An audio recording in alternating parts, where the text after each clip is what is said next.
రేపు జరగబోయే పులివెందుల జెడ్పీటీసీ ఉప ఎన్నికలకైతే రంగం సిద్ధమైంది. సో ఈ నేపథ్యంలో ఇరు పార్టీల వాళ్ళు కూడా ప్రచారం భారీగా సాగాయని చెప్పొచ్చు. మరి దీని గురించి విశ్లేషించుకోవడానికి మనతో పాటు పొలిటికల్ అనలిస్ట్ శ్రీనివాస్ జొన్నలగడ్డ గారు ఇప్పుడు మనతో ఉన్నారు. నమస్తే సార్. సార్, మరి ఫైనల్గా చూసుకుంటే పులివెందుల జెడ్పీటీసీ ఉప ఎన్నికలు అయితే రేపు జరగబోతున్నాయి. మీరు దీనికి సంబంధించి రంగం కూడా టోటల్గా సిద్ధమైంది. అండ్ అలాగే నిన్నటితో ప్రచారాలు కూడా ముగిశాయని చెప్పొచ్చు. సో ఏం జరగబోతుందంటారు సార్ ఇప్పుడు వచ్చే ఉప ఎన్నికల్లో?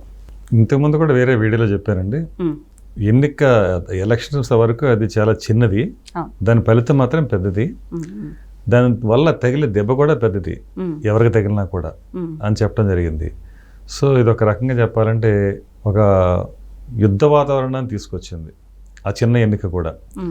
అంతా 10,000 మంది ఓటింగ్లోకి వచ్చే ఒక చిన్న ఎన్నిక మరి ఇది రాష్ట్ర వ్యాప్తంగా ఇంత పెద్ద చర్చనీయాంశం అవటం అంటే దాని అర్థం తెలుసుకోవచ్చు ఇప్పుడు ఇవాళ. ఎందుకంటే ఇది సార్వత్రిక ఎన్నికల తర్వాత వస్తున్న ఆల్మోస్ట్ మొట్టమొదటి స్థానిక ఎన్నిక.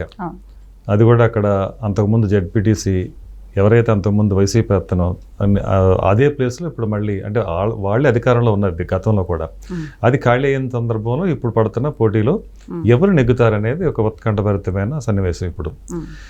ఇంకా దీనికి కూడా ఇంకా మరి కొద్ది గంటల్లోనే తెరపడిపోతుంది. అయితే ఇక్కడ తెరలేసిన విషయం ఏంటంటే ఈ ఆసక్తికరమైన పోరులో ఎవరు విజయాన్ని సాధించబోతున్నారనేది. ఇక్కడ ఇది కంచుకోట పులివెందుల వైసీపీకి. మరి అలాంటి పులివెందుల కంచుకోటను ఛేదించడం ఎంతవరకు సాధ్యమవుతుంది అని ఒక ప్రశ్న. అయితే అక్కడంతా కూడా ఒక సంప్రదాయ ఓటర్లు ఉన్నారు వైసీపీకి.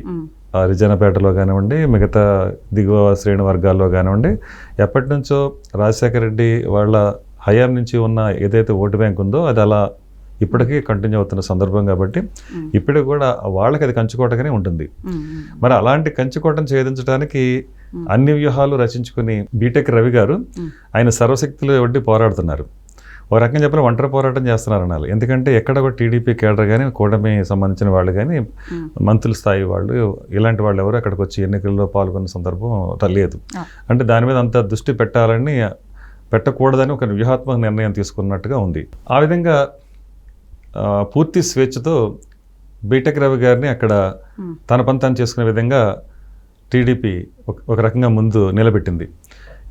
ఈ పరిణామ క్రమంలో ఇప్పుడు అక్కడ ఈ మధ్యకాలంలో మనం వింటున్నది ఏంటంటే చాలామంది కొంతమంది కుటుంబాలు కానీ వర్గాలు కానీ సాంప్రదాయ ఓటర్లు ఎవరైతే ఉన్నారో వాళ్ళంతా అంటే వైసీపీకి వాళ్ళు టీడీపీలోకి వలసలు వచ్చారనేది విన్నాం.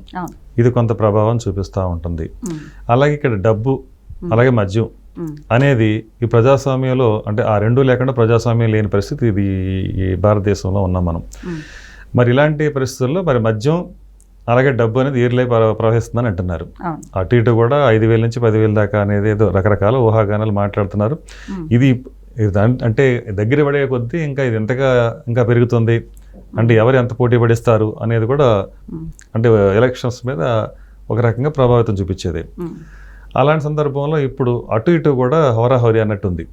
ఈ హోరాహోరీలో ఇప్పుడు ఉన్న అంచనాల ప్రకారం టీడీపీ ఎడ్జ్ చేసుకుంటుంది అంటున్నారు. అయితే గతంలో ఒకసారి మనం ఆలోచించినట్టయితే కుప్పంలో కూడా ఇలాంటి పరిస్థితి ఒకసారి ఎదురైంది. మున్సిపాలిటీ ఎన్నికలు వచ్చినప్పుడు చంద్రబాబు నాయుడు కుప్పంలో ఉన్న ఆ కంచుకోటను బద్దలగొట్టాలని జగన్మోహన్ రెడ్డి ప్రయత్నించడం జరిగింది. అదే విధంగా ఇప్పుడు ఇక్కడ మళ్ళీ తిరిగి ఇక్కడ అదే ప్రయత్నం ఇప్పుడు చంద్రబాబు నాయుడు గారు చేస్తున్నారా అనే చర్చ కూడా మొదలైంది. అక్కడ తను ఏదైతే చేశాడో జగన్మోహన్ రెడ్డి కుప్పం వెళ్ళి స్వయంగా అసలు మొన్న సార్వత్రిక ఎన్నికల్లోనే కుప్పంలోనే ఓడించి తీరుతామన్నారు. ఓడిపోతున్నాడని ప్రచారం కూడా చేశారు. కొడాల నాని లాంటి వాళ్ళు కూడా అక్కడ చంద్రబాబు నాయుడు ఓడిపోకపోతే అతను చంద్రబాబు నాయుడు బూట్లే నేను తుడుస్తాను నాకుతాను అని ఏదో మాట్లాడాడు. సో అంత ప్రతిష్టాత్మకంగా అక్కడ అంత గతంలో కుప్పం మీద టార్గెట్ చేశారు ఏది వైసీపీ శ్రేణులు కానీ జగన్మోహన్ రెడ్డి కానీ. ఇప్పుడు అదే పరిస్థితి ఇక్కడ కూడా ఎదురవుతుందా అనేది ఇక్కడ చర్చనీయాంశం అయింది. ఇక్కడ కూడా ఏదైతే ఇప్పుడు ఈ పులివెందుకు సంబంధించి జెడ్పీటీసీలో ఓడిపోతే వైసీపీకి మాత్రం ఇది ఒక రకంగా జీవన్మరణ సమస్య లాంటిది. అంటే ఇప్పటికీ పతనావస్థకు వచ్చి దీనావస్థానికి కోవచ్చు కూడా. ఎందుకంటే 11 సీట్లకు పరిమితమై అసెంబ్లీలో ఎక్కడా కూడా ప్రతిపక్ష హోదా లేని పరిస్థితిలో జరుగుతున్న ఈ ఎన్నిక మరి ఇక్కడ కూడా కంచుకోటలో కూడా మరి టీడీపీ నెగ్గింది అనుకుంటే కనుక డెఫినెట్గా నైతికంగా కానీ లేకపోతే ఆ పార్టీకి కానీ ఒక అస్థిరత్వాన్ని చేసే పరిస్థితికి ఇది దారితీసే అవకాశం ఉంది. సార్ ఇంకొకటి, పులివెందుల వైఎస్ఆర్ కుటుంబానికి కంచుకోట అనే విషయం మనకు తెలిసిందే. అలాంటిది వైఎస్ రాజశేఖర రెడ్డి గారికి అప్పుడు చూసుకుంటే కనుక ఒక అరుదైన గౌరవం ఉండేది. కానీ ఇప్పుడు చూసుకుంటే కనుక జగన్మోహన్ రెడ్డి గారు ఎప్పుడెప్పుడు అరెస్ట్ అవుతారా అంటూ కూడా పులివెందుల ప్రజలు కూడా వెయిట్ చేసే పరిస్థితి ఏర్పడిందని చెప్పొచ్చు. ఏంటంటారు, అంటే తండ్రి కొడుకుల మధ్య ఉన్న భేదం ఏంటంటారు పులివెందులకు సంబంధించి? అంటే ఇక్కడ క్షేత్రస్థాయిలో లోకల్ పీపుల్కి ఎక్కువగా ఈ విషయాల గురించి అంటే ఎలా ఉంటుందంటే,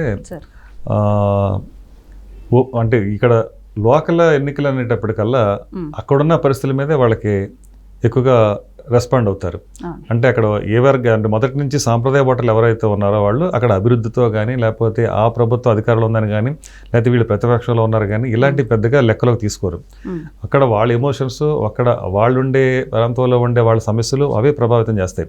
అయితే ఈ మధ్యన అరటి పంటకు సంబంధించిన ఒక పరిశోధన సంస్థని అక్కడ ఏర్పాటు చేయడం, అలాగే అరటి రైతులకు కానీ, లేకపోతే అక్కడున్న రైతులకు కానీ చాలా సంతోషం అనిపించింది. ఆ ప్రభావం కూడా దీని మీద ఉంటుందనేది ఇప్పుడు అంటున్నారు.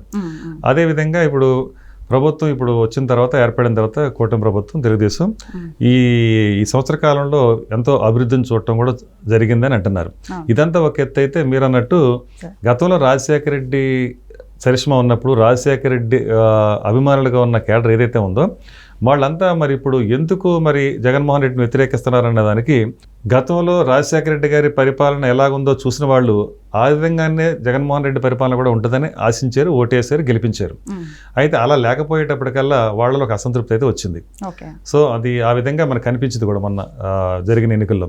ఇదంతా ఒక ఎత్తు అయితే, వివేకానంద రెడ్డి గారి హత్య ఏదైతే ఉందో ఆ ఎలక్షన్స్ అప్పుడు ఆ హత్యకు సంబంధించి చాలామందికి అప్పట్లో ఏదో నారాసుర రక్త చరిత్ర అని, లేకపోతే ఇంకా బీటెక్ రవి, ఆదినారాయణ రెడ్డి, అలాగే సతీష్ రెడ్డి ఇట్లాంటి వాళ్ళ మీద నెట్టేయటం వల్ల అప్పట్లో వీళ్ళు బయటపడిపోయారు. అంటే వ్యతిరేకత లేదు. కానీ ఇప్పుడు ఏమైంది, అంతా ఓపెన్ అయిపోయింది, ప్రజలకు తెలిసిపోయింది ఇదంతా కూడా ఎవరు చంపించారు, దానికి ఎవరు వెనకాలండి ఇదంతా నడిపించారు అని తెలిసింది. ఇది తెలిసిన తర్వాత వస్తున్న ఎన్నికలకి ఇవన్నీ. సో అలాంటప్పుడు మరి అక్కడ ఆటోమేటిక్గా డివేట్ అయిపోద్ది. వివేకానంద రెడ్డి గారి హత్య జరిగిన తర్వాత జరుగుతున్న ఈ ఎలక్షన్స్ ఏవైతే ఉన్నాయో అవి ఖచ్చితంగా రెండు గ్రూపులకి విడిపోయే అవకాశం ఉంది. అదే కుటుంబంలో ఒకవైపునేమో రాజశేఖర రెడ్డి గారి అభిమానులు ఉంటారు, అలాగే రాజశేఖర రెడ్డి గారి అభిమానులు కూడా ఇక్కడ విభేదిస్తున్నారు జగన్మోహన్ రెడ్డి గారితో. ఇక్కడ వివేకానంద రెడ్డి గారి అభిమానులు ఉంటారు, వాళ్ళు ఆల్రెడీ విభేదించున్నారు. మరి ఇలాంటి పరిణామ క్రమంలో ఆ ఓట్లు మరి వ్యతిరేకంగా కానీ పడితే ఖచ్చితంగా ఎదురెదాల్సిందే. వైసీపీకి ఇది గడ్డు పరిస్థితి. ఏ విధంగా చూసుకున్నా కూడా ఇప్పుడున్న పరిస్థితికి టీడీపీ ఎడ్జ్ తీసుకుంటుంది. డెఫినెట్గా వైసీపీ అక్కడ ఓటమిని మూట కట్టుకునే పరిస్థితిలో ఉందనేది మాత్రం వినిపిస్తున్నారు. ఫైనల్ గా చూసుకుంటే, అంటే చాలా మంది వైసీపీ సంబంధించిన కార్యకర్తలు కానివ్వండి, లేకపోతే వీళ్ళు కూడా కూటమి ప్రభుత్వంలోకి చేరుతున్నారని చెప్పొచ్చు. అయితే మొన్నటి వరకు చూసుకుంటే కనుక ఈవీఎం ట్యాంపరింగ్ వల్లనే కూటమి ప్రభుత్వం గెలిచిందంటూ కూడా వైసీపీ ఆరోపిస్తున్నారు సార్. అంటే ఏమంటారు, వచ్చే మరి నెక్స్ట్ ఇప్పుడు బ్యాలెట్ పోలింగ్ పెట్టాలంటూ కూడా చెప్తున్నారు. అంటే ఇప్పుడు ఈ పులివెందుల జెడ్పీటీసీ ఉప ఎన్నికల్లో భాగంగా మళ్ళీ ఇలాంటి ప్రచారాన్ని ఎత్తడం ఏ రకంగా చూడొచ్చు అంటారు? ఇది ప్రతి ఎలక్షన్స్లో ఉండేదేనండి. నెగ్గినప్పుడేమో అవతరాల మీద మేము ఓడిపోయారు కాబట్టి ఈవీఎంల మీద బురద జల్లుతున్నారు అంటారు. స్వయంగా వీళ్ళే ఓడిపోయిన తర్వాత అదిగో ఈవీఎంల వల్లే నెగ్గారని వాళ్ళు అంటారు. ఇది మనం అదే స్టేట్మెంట్ మన గతంలో చూసాం. 2019లో వైసీపీ నెగ్గినప్పుడు వైసీపీ నెగ్గిన విధానాన్ని అప్పుడున్న ఈవీఎంల గురించి మాట్లాడినప్పుడు ఇదే జగన్మోహన్ రెడ్డి మాట్లాడారు. ఇలాగా అంటే వాళ్ళు ఓటమిని అంగీకరించలేక ఈవీఎంల మీద తోసేస్తున్నారు అన్నట్టుగా మాట్లాడాడు. మరి ఇప్పుడు అదే జగన్మోహన్ రెడ్డి ఇప్పుడు ఈవీఎంల మీద నెగ్గారు అన్నట్టుగా మాట్లాడుతున్నాడు. రెండు మాట్లాడేందుకు కూడా ఆయనే.